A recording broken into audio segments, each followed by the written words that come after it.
better money choices. Choose a bank that takes your money seriously. Business Watch is brought to you by Nedbank.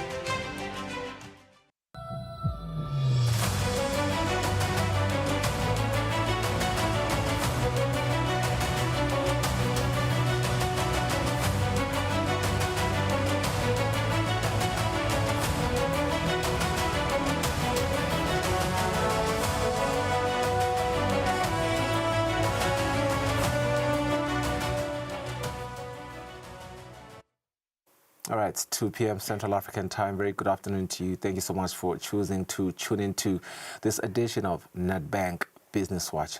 You're watching Eswatini TV. Thank you for your time. I'm Natalie Sitole, and a very good afternoon to you as well.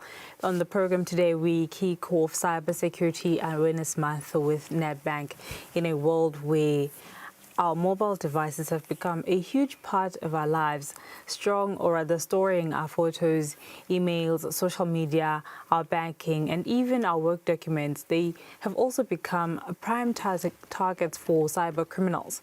Today, we want to have a conversation on how to secure your mobile device, protect your personal data, and stay one step ahead of fraudsters. From strong passwords to avoiding malicious apps, these simple yet powerful steps can make the difference between safety and being compromised.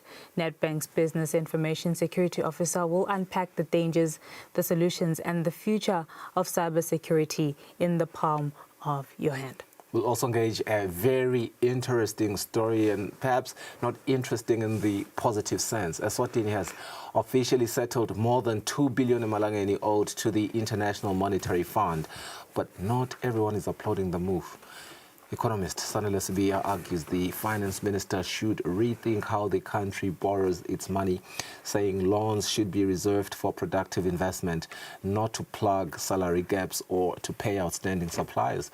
But before we bring him in, we are going to listen to the minister's response, and then we're going to bring Sanele Sibiya and try to understand where he's coming from and let him justify his assertion. And then we'll try to find the balance in between the two developments. But yes, that is our conversation on the program today. Thank you so much for joining us. But first, as usual, our business stories this afternoon. Digital helps you make cross-border payments. Human gives you global specialists. Digital allows you to apply for a loan anytime, anywhere. Human connects you to credit experts. Digital puts you in control of your money, while Human connects you to wealth advisors. Digital allows you to freeze, unfreeze, cancel, and reorder your card. Human gives you that personal touch. Digital when you want it. Human when you need it. Get the complete private banking experience with Nedbank Private Clients.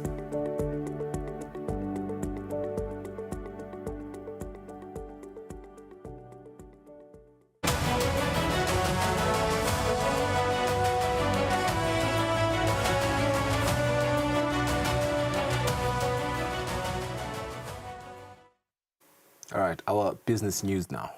We begin with this. The Minister for Finance, Honourable Neil Reichenberg, is attending the 8th session of the Specialized Technical Committee of Ministers of Finance at the African Union in Johannesburg, South Africa, where he will be chairing the session. The session will bring together Ministers of Finance and Health, central bank governors, senior policymakers, experts and development partners to deliberate on concrete strategies to close Africa's health financing gap and strengthen resilience. We caught up with the minister before he left the country to unpack what Eswatini will be advocating for as he takes on the role of chair during the meeting. We are looking at two main things at the moment. We are looking at how can we better fund our health. At the moment, we have the budget declaration, which says that about 15% of your budget should be for health. And none of us are, I think there are 2 countries on the continent that are managing to do that. I think the rest of us are not. At the moment, the average is about 7.5%. That our governments on average are taking of their budget and putting towards health. Eswatini is 10%. 10% of our budget goes towards health. So we're better than the average, but we are not at the 15% like is required. So we're getting together as Minister of Finance, so what can we do about this? How can we find the money? How can we improve the health spend? Because as we know, if you don't spend on health, it's got all sorts of awful economic consequences of not funding health. And so, but at the same time, the second thing is then how do we get our economies to improve and how do we boost our economies? Eswatini is coming with a strategy of their own.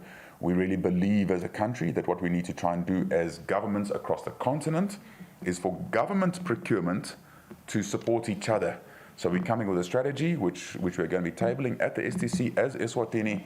We are going to say we want to promote a mechanism, and it's a little bit complicated, but it boils down to where countries will will produce different products, and then as government buying, we use the strength of government buying to support each other to grow the industrialization of our continent. At the moment, whatever expensive thing you see in this room is probably imported onto the continent. Whatever cheap thing you see in this room is probably produced on the continent. So we need to change that. We need to really make sure that the expensive stuff that we import on the continent is produced on the continent. Why?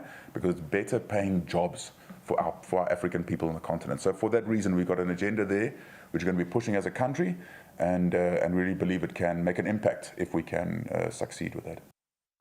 In a bid to reduce vegetable imports, which are estimated to be part of Eswatini's agricultural imports exceeding 2 billion emalangeni annually, including fruits, vegetables, maize and beans, Numbot introduced the tractor hire services last year. The CEO, Begizwe Mazia, has outlined how the program has performed, as well as the number of farmers who have benefited from it. 3 of these sites, that is Enqabeni, Msabweni, and Love Mesa, we already have the tractor hire service available where nearby farmers can easily access the pack house to register for a tractor hire service and pay through mobile money. No cash payments are accepted. Farmers pay through mobile money for the total number of hours that they require. We don't have a minimum amount of land that the farmers must have in order to qualify for the tractor hire service, in particular because most of vegetable farmers. Our tractor hire service is focusing on horticulture farmers, in particular vegetable farmers. Commonly, these farmers have small sizes of land. So if we would set up a minimum area for as a requirement, a lot of farmers would be would not be able to access this service. Since we began the program, already we have provided the service to about 200 farmers who, season after season, do access this service to mechanize their production. Our greatest desire is to assist farmers to commercialize their production, increase the sizes of area for their production so that they maximize on production, and as Numbot, as the market facilitator, it enables us to satisfy the market demand that is currently huge and we are not able to satisfy because of the shortage of produce from farmers. So we do believe that with this tractor hire service, a lot of farmers would start mechanization. It does not. The service comes with farming implements as well. This service is very cost-effective for us, considering that we are a government entity supporting government's initiative to mechanize. We charge an hour a total of 460 emalangeni. Whereas the commercial rate currently is about 580 emalangeni. So we subsidize this cost so that farmers do afford it to use this service. The Minister for Public Works and Transport, Honorable Ndlahlaza Ndwandwe, has signed the air service agreement with Angola's Minister of Transport, Ricardo de Adru, at the International Civil Aviation Authority Annual General Summit in Montreal, Canada. Communication shared by the Eswatini Civil Aviation Authority, SWACA, on their website states that the signing ceremony is a critical step towards achieving the goal of opening African skies and creating more connectivity across the continent. The agreement is expected to boost both both trade and economic exchanges between the two nations, advancing the process of extending Eswatini's connectivity with other African countries. Eswaka states that this partnership demonstrates a shared commitment to enhancing intra-African connectivity and supporting the continent's overall growth.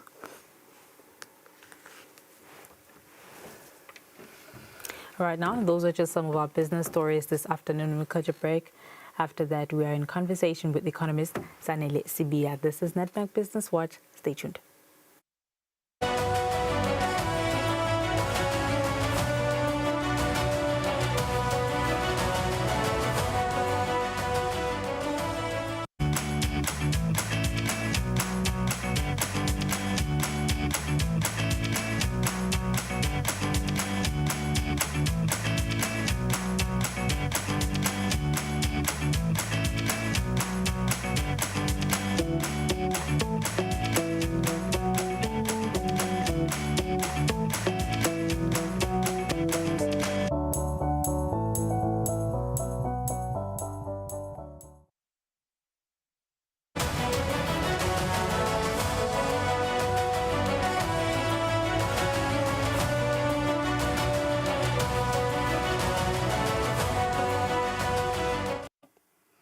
Welcome back. 11 minutes after 2, you're watching Nedbank Business Watch, our first interview segment now, where we want to understand this development. The Kingdom of Eswatini has paid off an over 2 billion emalangeni debt to the International Monetary Fund.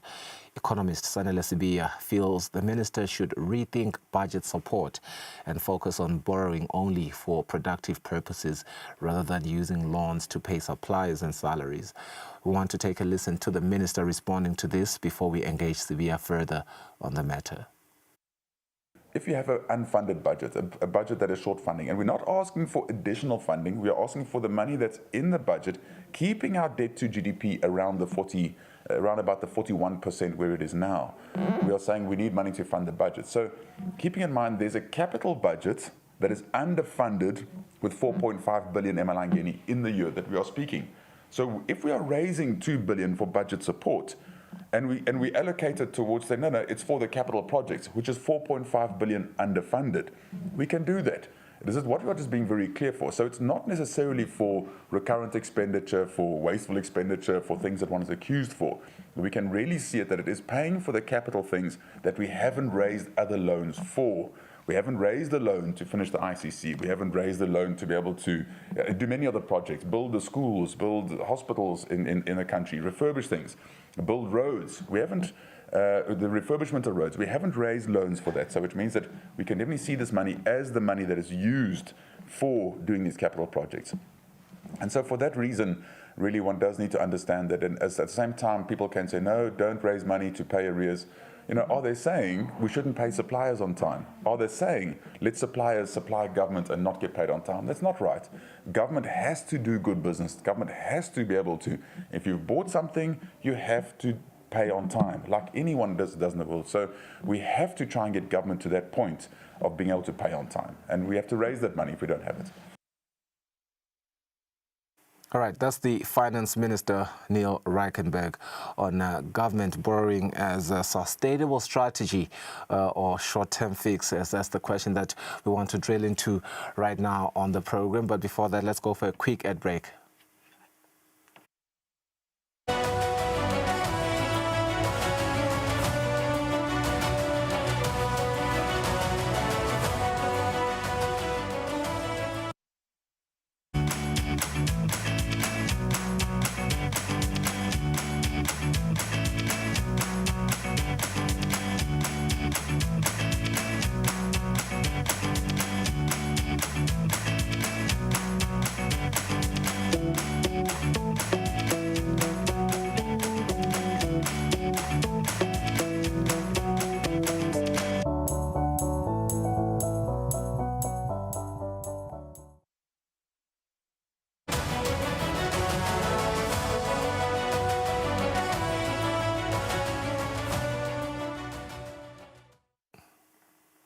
Okay, 14 minutes after 2, we have Sadile Sibia who joins us virtually.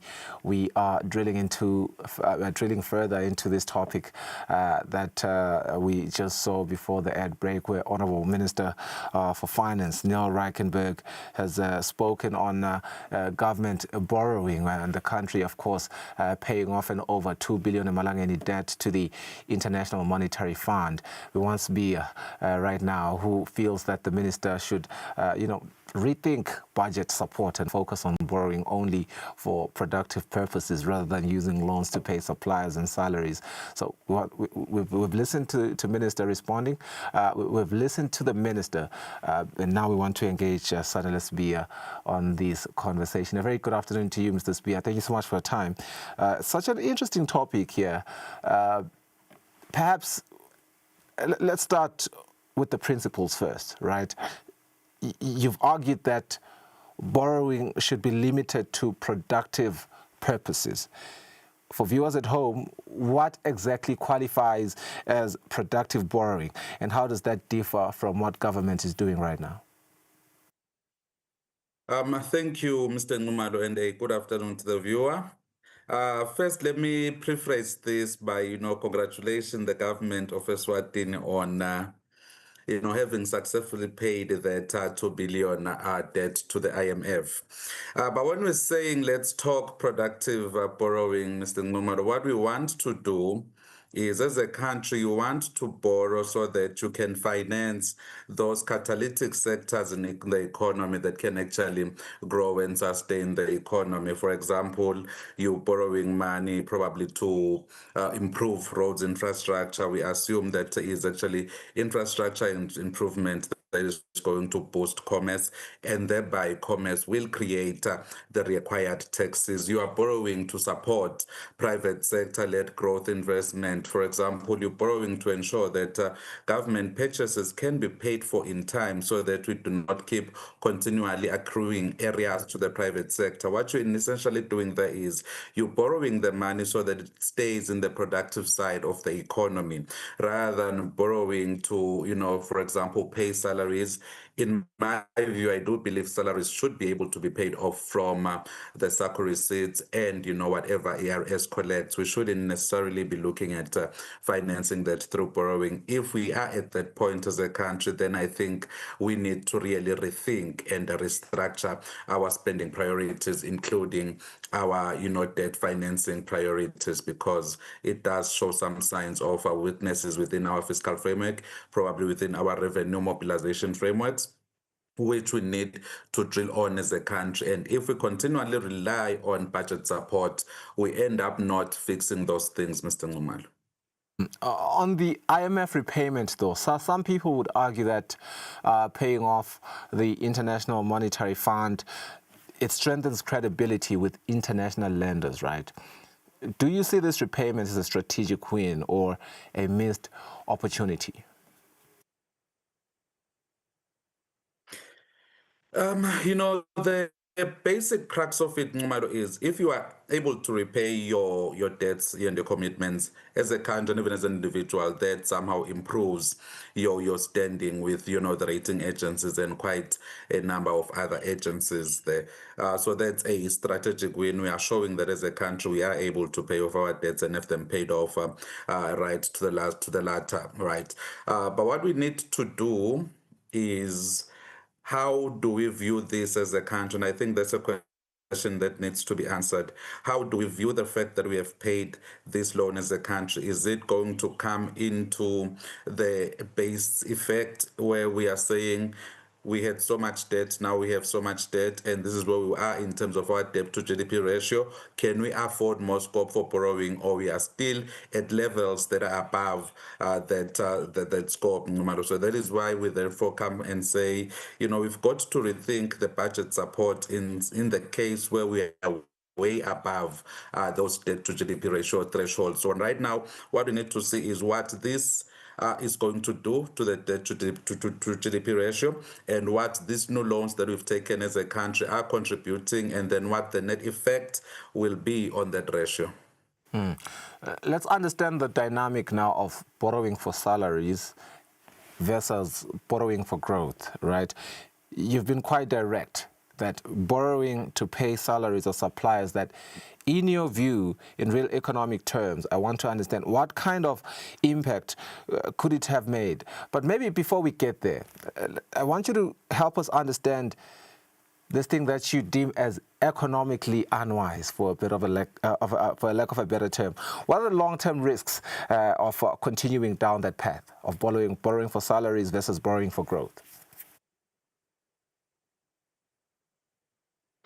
The long-term effects, Mr. Ngumalo, is we end up not doing what we have to do. You then develop a dependence on, budget support, because what it means is every time you have shortfalls, you tend not to focus on tightening the screws, improving domestic revenue mobilization, improving domestic procurement system, finding efficiency within the domestic system so that we are able to spend what we have, more especially on salaries and, recurring government expenditures. Because when you look at the projections, per the budget, this is money we should easily be able to collect from the taxes and, and from SACCO receipts and be able to sustain, the recurring side of government.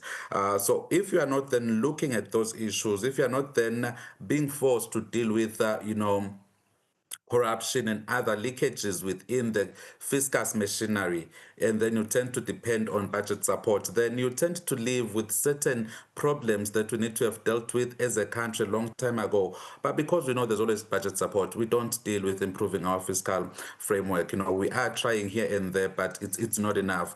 We should be able to forecast our expenditures and be able to tally them with, the revenue that is actually very much guaranteed. Also, Mr. Ngumalo, this is budget support and usually comes with a lot of conditions which can be pulled off any time. So what this means is if government has this perpetual dependency on budget support, what it means is if the funders one day decide that you've not met our conditions and we are taking away this money, that would leave us with a very huge dent in terms of the deficit that we would then need to start filling up. And we go back to situations like that one of 2010 where we had a huge deficit and nobody wanted us to borrow us that money purely because you were not meeting conditions, SACCO was not coming through the way it was coming, and then you find government would even grind to a halt and fail to even do the bare minimum, the bare sustenance of the government of business, which I find we cannot leave to external parties to ensure that our government is able to function, Mr. Numa.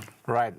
Looking at the opportunity cost now, if that 2 billion Malangeni had instead been directed toward productive investment in real economic terms, what kind of impact could it have made job creation-wise or export growth-wise? All right. Let's just double back a bit here. We're talking of a government, our government having taken a loan to pay, say, 2 billion to arrears, but that has not happened. And even so, when you're now borrowing to pay those arrears, Mr. Ngumalo, you are not getting the multiplier effect because there is not new production that is coming into the economy, already paying for consumption that has already gone through. But what you're in essence doing, you are simply giving companies a new lease in terms of their lines of credit. That means now they can pay off whatever credit they had and they can go to the banks to borrow again and start economic activity anew. So what we then say is government should borrow and put the money into strategic investments that would then drive growth and thereby improving domestic resource mobilization so that we have minimized dependence on budget support for the core business of government. For me, that's where my worry is. We cannot have the core business of government largely dependent on external financing. Right. Perhaps as a parting shot, let's look at sustainability and fiscal discipline. If government continues this borrowing pattern, when do we hit a fiscal breaking point? Or is it something you would propose that we are already in?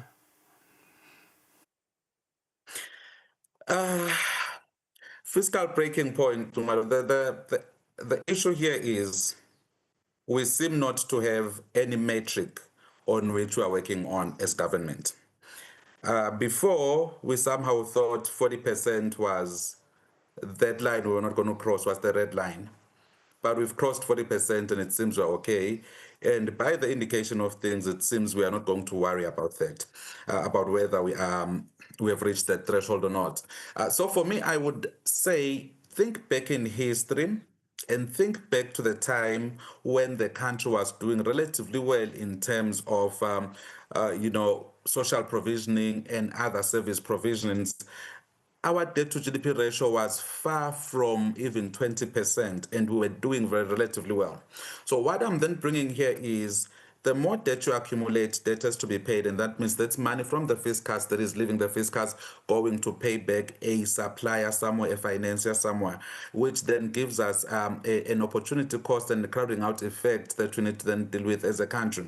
So therefore we say, let us borrow to facilitate and catalyze private sector led growth so that we have growth, and not only are we growing, but we are also growing the capacity to repay the loans. So what we need to be borrowing for is building the capacity. So when we borrow even more tomorrow on budget support, we have the capacity to repay. But right now we seem not to be doing very well in building the capacity to repay.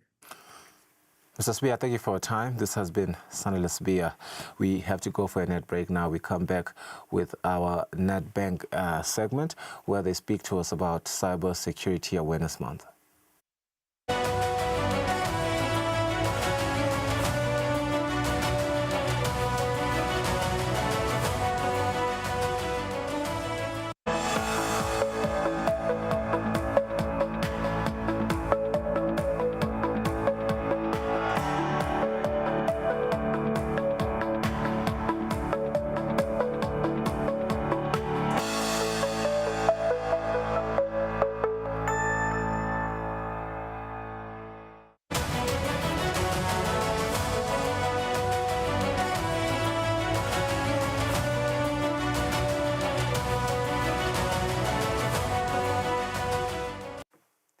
Welcome back. You are still watching Nedbank Business Watch. Today we kick off the Cyber Security Awareness Month, actually observed at national level, with Ngulego Ngumalo, who is the Business Information Security Officer at Nedbank. A very good afternoon to you, Ngumalo. Thank you so much for joining us. Good afternoon, Notile, and good afternoon to the viewers. Right, let's get to it.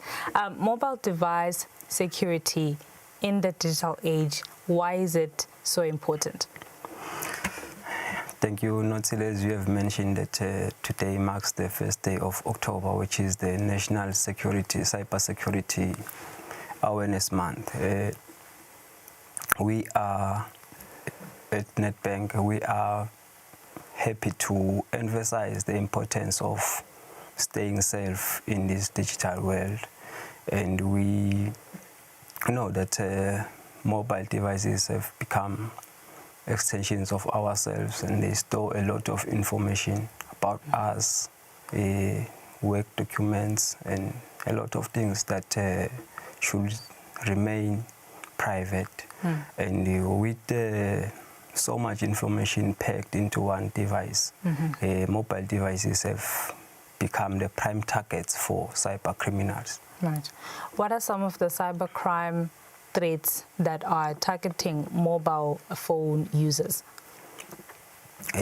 Cyber attacks, Notile, they may come from people we know and people we actually don't know. And anyone who has interest in the information that is stored in your mobile device is a potential cyber criminal. Yes. And how can business clients or mobile phone users, how can they stay up to date in terms of, having information on what's trending, the latest, the patterns that you are observing in the cybersecurity space rather? How can they know that, oh, this is actually what's new and this is what I should be avoiding? Most of the time you find that we as users, we hand the keys to cyber criminals. For example, if you have a mobile device and you have not protected it with your passwords or maybe biometric security, for example, your fingerprints or your facial recognition, you are actually saying cyber criminals can now come into your mobile device and do whatever they want to do, because you are not protected against them. You are actually handing them the keys to your device. For example, some users, you find that they are using they have multiple accounts and they use the same password, which is equivalent to having one key in your home that can open all the doors in the house. Imagine having that key to someone who is unauthorized. Then they now have access to everything in the house. So we want to encourage our clients to practice the best safety precautions to protect their mobile devices. For example, they have to create strong passwords. By strong passwords, we mean passwords that are not easy to guess. Passwords that you can remember actually, because in as much as we want to have strong passwords, but at the same time we need to be able to remember them when we need them. We also know that having one password for multiple accounts makes things easier for us as clients or as users, but in so doing, you are also enabling the cyber attackers to have easy access to your accounts if they happen to get hold of that one password that you are using for multiple accounts. Right. You've just said that our mobile phones, or devices rather, are now an extension of our day-to-day life, from banking to personal documents and just personal information, all on one document. And yes, we do need to have them secured, having strong passwords and biometric access requirements. Is that all that can help? Actually, what are some of the red flags that I need to be on the lookout for to avoid perhaps fraudulent downloads? There are a lot of loopholes that we have identified in this digital age, which enables cyber criminals to actually make us their victims. For example, if you are using outdated software in your phone or outdated applications, most updates, they do not only bring feature enhancements, but they also come with critical security patches, which help to fix some of the vulnerabilities that have been identified in our mobile devices. So it is important that if there is a new update in your phone, you update your software to stay ahead of cyber criminals. Most people, they want to see, if I update my phone to the latest software, they might want to see visible features, but that's not all. There is the security fixes that comes with those updates, which is the most important thing that we need to keep ourselves up to date with. Right, a software update is just as important as having strong passwords. Can you talk to us about malicious apps and sites? You know, with often our phones on our hands, we click on a lot of things, and out of curiosity, you get a particular link, you want to click on it, you want to see, but really you don't really have an idea of the dangers or whatever's going on, you know, behind the scenes, just behind what I can see right here on my screen interface. What are the dangers of malicious apps, and can I see them that this is an app that I should probably not be downloading? Okay, thank you. With the applications, our mobile devices, they come with verified app stores that are recommended for downloading applications. If you now download an application maybe from another source, your phone has a built-in feature or in your settings which will let you know that now you are trying to install an application from an untrusted source.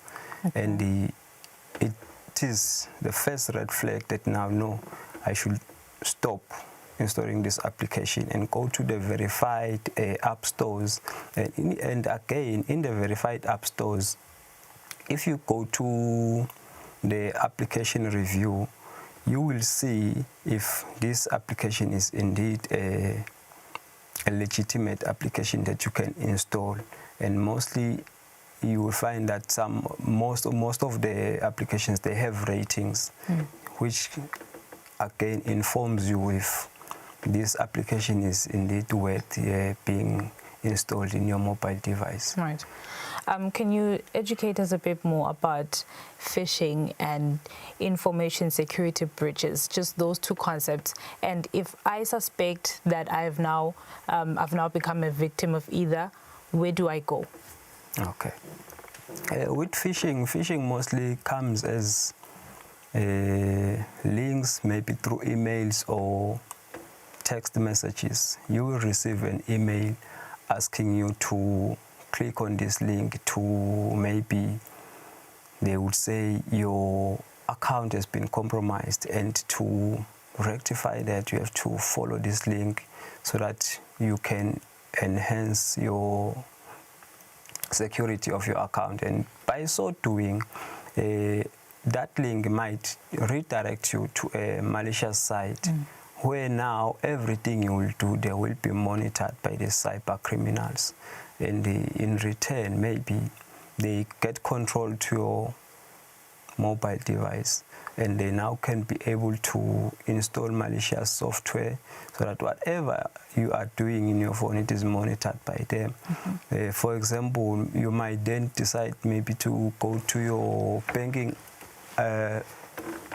sites or banking apps.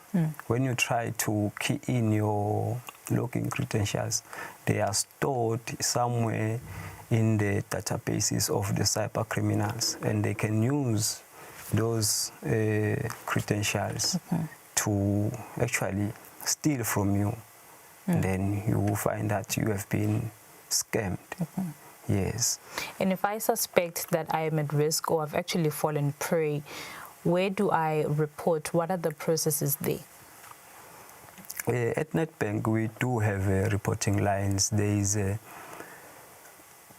email where you send us the details of the sites that you have maybe clicked, if you have already clicked them. But if you are suspecting that this is a malicious link coming from a certain email, you forward us that email to say, this is an email that I've received from these people, and they are looking funny. So can you please look at it? You send that email to phishing@nedbank.co.za, which is our reporting line for phishing incidents. And we also have the infosec@nedbank.co.za for security breaches. If you feel like your information has been compromised, maybe your login details, you can send us an email to that email address to say, I think I might have been compromised, so that we look at it and maybe help you reset your login details. Right. I understand the bank has what is called a multi-factor authentication. Can you share with us a bit more? How does it work? Does it really provide extra protection? Yes, indeed. The multi-factor authentication gives us that extra layer of security. The first line of defense is your password. So with the password, it makes things easier for someone who have your password to use it without your permission. So the multi-factor authentication gives you the second layer now to say, even if you have my password, but you cannot log into my accounts without the second verification, which is the, for example, you have your email password and someone tries to log into your email. Okay. Multi-factor authentication says if you log in with your username and your password, I will then have to verify again by sending you a code. Maybe it is recommended that you use your cell phone number, so that even if someone is in South Africa trying to log in into your email, you are here in Eswatini, you will receive a notification or a verification code to say you are trying to log into your email account in this device, in this location, to verify that indeed it is you. Please use this verification code to gain access to your account. And in that way, you are avoiding unauthorized access, because nowadays, you know, you may find that maybe your child is having your banking credentials, and you are away, or maybe you are at work, they have your laptop at home, they try to log into your banking accounts. You will receive a notification at work to say someone is trying to log into your banking account. If it is you, use this verification code to gain access to your account. Right. Yes. In this month, particularly this month, what is your word of advice? This is my final question, Mnguni, to mobile device users this Cyber Awareness Month. How should they ensure security? What do they need to know this month? Thank you, Notsil. For Cyber Awareness Month, we encourage our clients to follow all the safety precautions to protect their mobile devices. We encourage them to use strong passwords, stay away from using outdated applications. They should avoid clicking malicious links sent through maybe WhatsApp or text messages, because most of those accounts you might find that you only see that you have clicked a malicious link once you have already been compromised. So we discourage people from clicking links from unverified sources, because you will receive a text message saying there's a job opportunity somewhere. Follow this link to apply. You follow that link, you find that you have given the keys to the cyber criminals to actually make you their victims. The links are quite common. It's very important for us to discern, eh? Yeah, because mostly we receive them, the links. You find that there is someone who have been compromised, your friend, and then they will be asked to send this link to 10 other people, so that they may be you find that they've been promised to win something if they send it to 10 other people. You also click on that link, and that link will also tell you to send to other 10 people to actually stand a chance to win. Those links, actually, they come with offers that are too good to be true. And if you see that this is too good to be true, then you will have now to think before you actually act on what they are asking you to do. Mnguni, thank you very much for your time. Be mindful of the links that are too good to be true. That was Ngulego Nxumalo, Business Information Security Officer at Nedbank. We were discussing all things Cybersecurity Awareness Month. Let's be safe. Let's practice digital safety this month and beyond this month of October. Actually, this is Nedbank Business Watch. The show continues after this.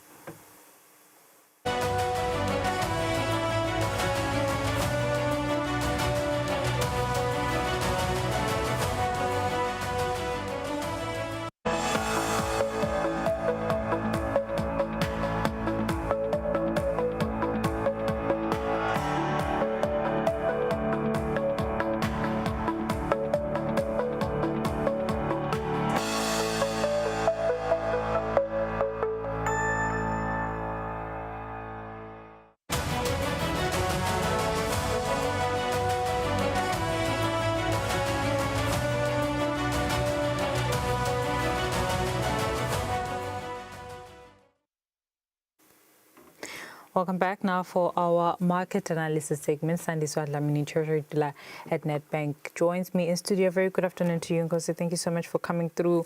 We are seeing, or rather reading of a government US shutdown. Can you just break it down for us? What is happening? Thank you, Natsile. Good afternoon to you and good afternoon to your viewers at home. As you have rightfully mentioned, the U.S. government is currently shut down, and this is because of a lot of disagreements between the Democrats and the Republicans. And this comes after they have to pass a bill for funding their fiscus.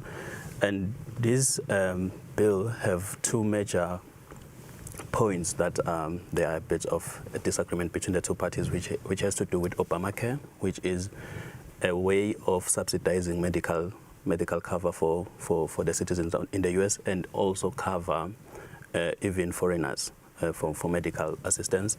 And this is a big issue. As you know, Trump is very against people coming into the U.S. and now the fact that they are being covered in their medical. Yes, so he's very against that, and that's why currently, because the Democrats stand firm with their position, and hence there's currently the shutdown. But this is not the first time we are seeing this, especially with the Trump administration. In 2018, there was also a government shutdown. But we hope this one is going to not last long, even though Trump have come up this morning threatening that he will dismiss a lot of workers in government as a result of this shutdown. So we know that there are also effects that link to salaries, people not getting paid. In the army has been affected by this. So there's a lot of effect that we hope there will be reconciliation or agreements between the two parties.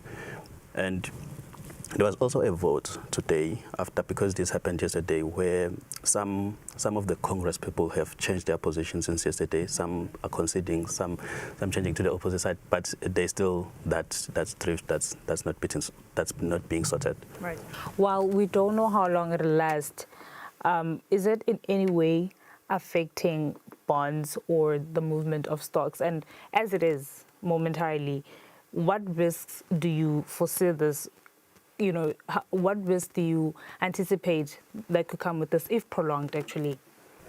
We are already seeing the risks flowing through, especially because there have already been conversations around the US dollar. So the US dollar has always been a safe haven. So if you are an investor, for the most part, you would rather hold US dollars because they're the reserve currency. They've been strong for a while.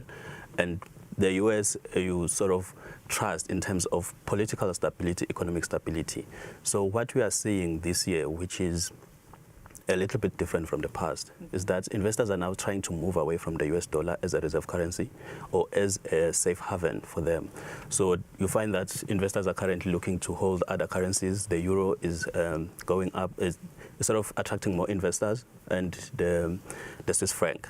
So these are now alternatives to the US dollar, which is currently pushing the dollar down. As of today, in the market, you can see that we have the dollar depreciating quite slightly, especially against rand. So we opened at 17.26, but at the moment we are at 17.18. And this is a trend that has been ongoing since the beginning of the month. So for the dollar, we are at 17.18. For euro, we are at 20.15. And for GBP, we are at 23.14. So it's also worth noting that even Europe and UK specifically, they're also facing their own challenges. Hence, you can see the trend. All the currencies are depreciating. So in the UK, they are facing challenges with their deficit. So they are currently having a deficit of 83.8 billion, and this is just from April to August. And having a deficit raises concerns, especially for the local people and companies specifically, because that means they might raise taxes in the future to sort of cover that deficit. So there are those worries around the population that if this deficit continues, taxes might increase. And in Europe, it's also the same thing. And Europe, there's a slight adjustment there because they are seeing a very sticky inflation. And this means this means that their inflation being sticky means that the real returns in terms of their yields are quite low at the moment. So investors, being investors, will try to move their funds somewhere else, weakening the euro at the moment. Well, we'll stick with the US. You're going to give us the numbers for sure. Tech appears to be the new paradise. Nvidia just crossed $4.5 trillion in terms of market cap. What is the optimism intake right now? So tech currently has been doing well, and it's also worth noting that it's been up around 30% since, if you collectively, since beginning of the year, which is a very good stride. And Nvidia continues to make history now and again. Now they have just crossed 4.5 billion in market cap, or 4.5 trillion in market cap, which is, it's the first company to achieve such a stride across Apple, Microsoft, which have enjoyed being the biggest company in the world. So now Nvidia is that company, actually, because there is a lot of demand for infrastructure for AI. So this tech boom is centered around AI. So there's a lot of developments that are happening in AI, and Nvidia being a cornerstone for that development in terms of them providing chips, and AMD. Both companies are currently up, and they are doing very well because of the demand in the AI chips. We are also seeing them invest a lot into other companies. We've seen the 100 billion investment to OpenAI. So they are inviting other companies in, and they're also assisting other companies by investing in those companies. So it's a really good thing for tech companies at the moment, and they are a bit of concerns, and this is not something negative towards the tech companies, but there are concerns of a bubble around tech companies. At the moment, they form 40% of the S&P 500. So having that in an index is worrisome, because an index is supposed to be stable. So if now 40% of the whole index is just tech companies, it means if something happens that negatively impacts tech companies, the whole index will fall. Like, it will go down. So there's conversations around the index being diversified enough, meaning it should probably include more companies that are not in the sector. So, but we'll see about those developments. But currently, we are seeing Nvidia up. We're also seeing Robinhood. It's above 12.25% this morning. So all the indices are up, actually. The FTSE index is also doing so well, even though we are also seeing a lot of possibility of a rate cut in the UK. And just to highlight something on the FTSE, and this will also fall in for the JSE All Share. In the UK, we have this company called Fresnillo, which is a mining company. It's currently up 33% just for the month of September, and this is a very significant rise. And it's a mining company exporting gold and silver. So these have assisted much in the rise of the FTSE and also the JSE All Share. So for the JSE All Share, definitely we have gold prices up, we have platinum prices up, we also have silver doing well. As a result, stock prices for companies like Anglo American, BHP, Sibanye Stillwater, and Harmony Gold, they have risen quite significantly, which impacts the JSE All Share. So these are definitely good news around the equities, even though we have the negative aspect from the US. And this has been surprising. It's just, it shows that the positive impact from the equities side have sort of contributed more compared to the negative news of the US government, because equities have continued to stride, even though the US news should have probably affected them negatively. Okay. I'd like for us to get into commodities. I think closing off yesterday, we saw gold setting impressive price records, actually, and it did punch at least through to 3,800, above actually $3,800 an ounce. Why are investors rushing to bullion? I mean, clearly they can't get enough of gold. Yes, so Thank you for that question. And this have been a trend actually since Trump took office, because Trump comes with a lot of uncertainty in terms of his policies, one, and also in his delivery. And you also have that aspect where you can't predict his next moves. So a lot of investors would like to know or at least predict what's coming so that they can sort of cover themselves and do sort of all sorts of hedges. So what we are seeing in this era is that there's a lot of uncertainty, and in times of uncertainty, people like to hold gold as a safe haven, and these have been actually the trend even for central banks. We have seen central banks trying to stockpile a lot of gold. So I think in recent times we have also seen the South Africa and actually Swaziland holding a lot of reserve currency in terms of like trying to build their reserves. But this comes from uncertainty in the market, which means people are now going to try to hold a lot of gold, and they are going to try to hold reserve currencies. As I've explained earlier, unfortunately, the reserve currency is now not stable. It's not the US. Usually, it would be the United States dollar, but currently, definitely there is a lot of demand for gold. As you can see, it's up 0.20% and at the moment, and it's also worth highlighting that even countries have been trying to stockpile gold. We have China, India, Turkey, which have already amassed over 900 tons of gold. So there's still that rush for gold as things become a little bit unstable and uncertain. And another factor, and this affects specifically the Eurozone and America, we are seeing a lot, we are seeing sticky inflation in that zone, which means real returns, because if you are making a return in an investment, you want portion of it should cover inflation, but the remainder, we call that the real return for that investment. So the real return is now lower because Europe is cutting interest rates, and the US, we have seen it cut interest rates before by 25 basis points. So the reduction in interest while the inflation is remaining sticky means that investors are not getting as much as they would like to by investing in Europe or the US.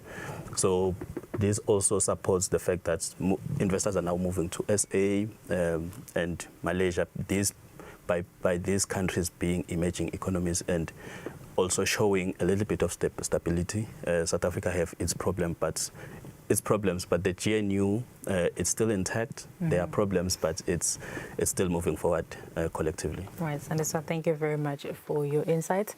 That was Sandiswa Dlamini, Treasury Dealer at Nedbank, helping us make sense of what's making the day's trade. This has been Nedbank Business Watch. We do hope that you'll stay tuned next week as we fill you in on all that's making moves in terms of trade and all other business-related news. Otherwise, from myself and the team, thank you so much for your time. Until next time, take care. Make better money choices. Choose a bank that takes your money seriously.